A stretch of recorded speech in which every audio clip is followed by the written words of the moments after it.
Welcome to rSlash Trueoffmychest, where OP's son gets revenge against his terrible mother decades later. Our next Reddit post is from LLJ. My ex-wife's affair partner, whom she ended our marriage for 15 years ago, died suddenly this morning. For what it's worth, since we co-parent a daughter, we had mostly repaired our relationship insofar as getting along fine and working together. I left the past in the past, and I've treated her with nothing but respect to her face in front of our daughter. But during that 15-year span, I'd spoken maybe 2 sentences to the guy, and I had just one in-person interaction with him because I despised him due to what he did to my family. I'd fantasized in the past about beating the stuffing out of him in the event that we were actually in close proximity, at least for the first few years. But generally, I didn't pay attention to anything they had going on. I was content to live and let live. This man had a daughter with my ex-wife, my daughter's half-sister. And I've tried to be friendly towards the kid and treat her with kindness despite the situation that led to her existence. 15 years ago, if you had told me that he had died suddenly, I would have thought that it was karmic justice. After getting the news today, though, I realized I just felt horrible for my ex-wife and for his daughter, who now has to grow up without a father. Despite my feelings towards the guy, I would have never wished this on him, nor the fallout that is now going to be experienced by my ex-wife. I told her that if she needed my help with anything, to let me know. I told my daughter to give her mom a hug and her sister a hug if they need one. Feelings are complicated, and they're not always as black and white as you might imagine they'd be. My life was turned upside down 15 years ago due to the actions of this man and my ex-wife. Now, 15 years later, he's dead, and my ex-wife's life is turning upside down. And I feel sad for her and her other daughter. It's a surreal feeling to be in a position where you feel the need to comfort the person who cheated on you because the person she cheated with died.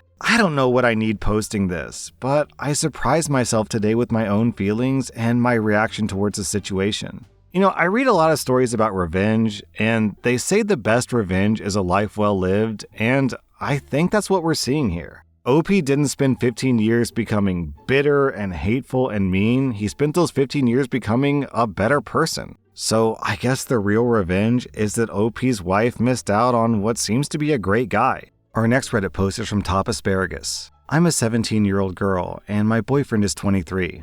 We've been going strong for 3 months. We met at my high school prom last year. He was DJing for the event hired by the school. I went to request a song, we started talking, and he was really charming. He didn't really seem that into the gig, almost staring off into space, but as soon as he saw me, he seemed like he was in a better mood. So we hit it off and started talking more, and the talking phase kinda lasted a while before he finally asked me out. I've always really respected his behavior, and he's been a really nice guy, always opening doors for me, offering to drive me places, that kind of thing. Recently, he introduced me to his 24-year-old friend who I don't know much about, but the two of them hang out all the time. He and his friend have this running joke where one person says something kind of inappropriate and the other one adds to it, like, "Oh yeah, well, I'm gonna," and then they just keep one-upping each other. It's kinda weird. And I usually don't like where the joke ends up, and I end up feeling pretty uncomfortable by the end. I've sort of started ignoring it because everything else about him is great. After he introduced me to his friend, he's been acting more passionate. He wants to take things further than just hand-holding and stuff, but I've been trying to pump the brakes because I'm a minor, and I don't feel really okay with doing anything like that, especially with how protective my parents are. They do not know that we're dating right now. It's been a back and forth thing where we hang out, he tries to hint that he wants to get intimate, I decline, and then he complains. It wasn't that bad at first, but now it's almost constant, and he makes me feel bad for rejecting him. Then, last night, he and I were texting, and there was a long pause in the conversation where I assumed that he was doing something else. Then, out of nowhere, I get a text that says, "Oh yeah, well I'm gonna R-word that B-word," and then OP's name. My heart stopped, and I instantly felt totally sick to my stomach. I didn't even have the strength to respond at that point. I just kinda cried myself to sleep, and I really don't know what to do now. I can't tell my parents, but I'm fearing for my life right now. I haven't sent him anything since that text message. He tried calling me a bunch all throughout the night, but my phone was on silent. I don't know what to do now. I'm just so in shock and afraid right now. This is the worst thing anyone has ever said to me. I wish there was something I could do." Well, OP, I know you're scared, but the simple solution is to just break up with him. The guy's a sleazebag who takes jobs so he can pick up high school girls. Our next Reddit post is from on Queen Bay's internet. I'm a 30-year-old woman, and I got engaged in March of this year to Eric, who's 31. I've been dating him for the past 3 years. Dating him was heavenly bliss until I introduced him to my family. We went home to meet my family because it was important to him to get their blessing. I didn't care either way, but I did it to make him happy. Everyone was welcoming of him and seemed genuinely happy for us. Before the trip was over, my oldest brother suggested a sibling/partners camping trip in a cabin up north to bond and get to know my fiancé away from our parents. I was reluctant because I typically didn't spend that much time back home, but eventually I agreed. The trip was going well, so I let my guard down and decided to enjoy being in the mountains with my siblings. However, the day before the trip was over, everything changed. My sister and her husband were on their 17th argument of the day, and it was only 11 a.m. Her husband stormed out, and she stayed there just crying. I don't do well with other people's emotions, so I suggested a hike to clear everyone's heads. My fiancé suggested that just the siblings go on the hike so that my sister could talk freely if she needed to. I asked if he was sure, and he said that he'd just check some emails while we were out. Early on the hike, my sister said that she just wanted to go home. I offered to walk her back, but she said that she wanted to clear her mind. We continued our hike and she went back to the cabin. After the hike, my brother and his wife wanted to explore, but I just wanted to shower, so I headed back to the cabin. My sister's car was still outside, even though it was a couple of hours later in the day. I ignored this fact and went inside. I heard soft moans coming from upstairs and then a familiar grunt. I went upstairs only to see my fiancé and my sister together in the worst way. Something broke inside of me. I took a picture of what I saw, quietly grabbed my things, and left my ring on the counter. I left, sent the picture to the family group chat and turned my phone off. The next day, I had 47 missed calls from my family and 75 texts from my fiancé. Apparently, her husband got the text as he was returning to the cabin and wasn't so kind to my fiancé. Initially, I felt justified in my actions. I hate it, but I did. However, I now know that even though what they did was terrible, what I did was wrong too. Sending that picture to the family chat was gross, and the innocent family members didn't deserve to get dragged into that. My engagement is over. I removed myself from the family group chat, and I haven't spoken to anyone about it since. These last few months have just felt so empty. I just want to move past this, but I don't know how. You know, OP, I actually think that you were justified in sending out that picture. Especially considering the complicated emotions you had to be feeling then, so if I were you, don't beat yourself up about the photo. And on the bright side, hey, at least you found out that he was a cheater before you married him. Our next Reddit post is from 95 Just a Girl. About 7 years ago, my ex-husband and I had a decent marriage. It wasn't perfect, but marriage rarely is. Our kids were well behaved, we both worked, and we had our kids in activities outside of school to keep them healthy and active. We had one road bump where our love life died off for about a year, but we talked about it and took an adult-only vacation, which sparked that back too. A few years prior, my sister had moved about 6 hours away from the family. She uprooted her kids because she needed a change after her divorce. The problem was that she basically began to act like a teenager again, staying out all night partying and drinking. And she made her oldest child care for her youngest two, as well as the kids of her other friends too. When summer vacation rolled around, my mom asked me to go pick up my nieces and nephews for a month-long visit. We arranged for the oldest to stay with me and the younger two to stay with my mother so the oldest would finally get a break. When I arrived to pick them up, my sister told me that her oldest didn't want to come, but she was forcing her to. For the first 2 weeks, my niece cried every day.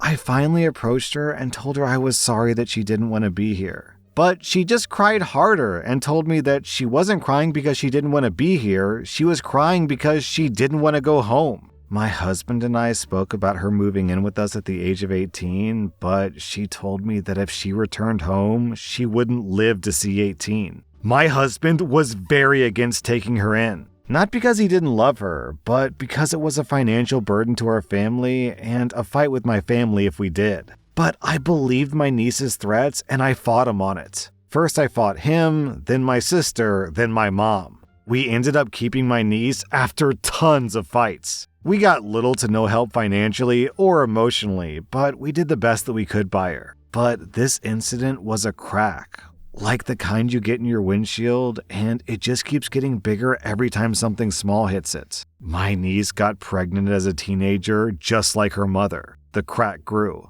My husband and I fought about money, and the crack grew more. By the time my niece moved out at 17, and then back in, and then back out again, the windshield was beyond repair. My now ex-husband and I recently got divorced. And while my niece isn't the only reason, she is absolutely the reason the windshield got weakened enough to break. Now she's 21 and she treats me like I'm disposable. She only calls me when she wants something and often ignores my calls and texts. She told me she thought that I had the perfect family and that she regretted moving in with us because she was wrong. Never once did she think that she is what changed the dynamic so much. To say that it hurts my feelings is an understatement. My ex-husband and I are building a relationship again, and I'm thankful for him. My birthday just passed, and not one member of my family acknowledged it, outside of my kids. But my ex-husband and his stepmom both did, and I'm very grateful for them. It's hard when you hear that blood is thicker than water over and over, only to realize that blood families sometimes is unhealthy for you. But I'm learning.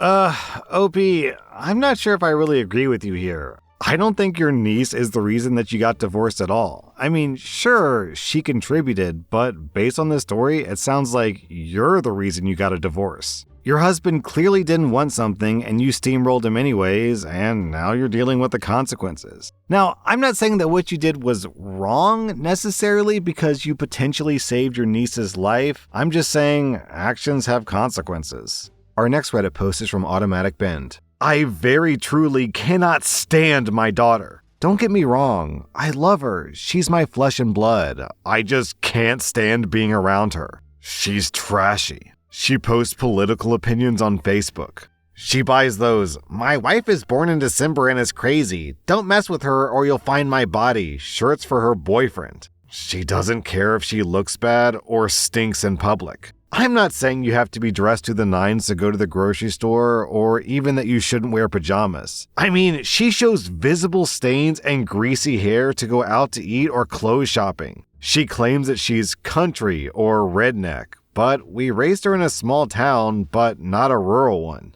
It's not that that really makes a difference or that rural living is bad, it's just she's not country or redneck. I went to visit her the other week.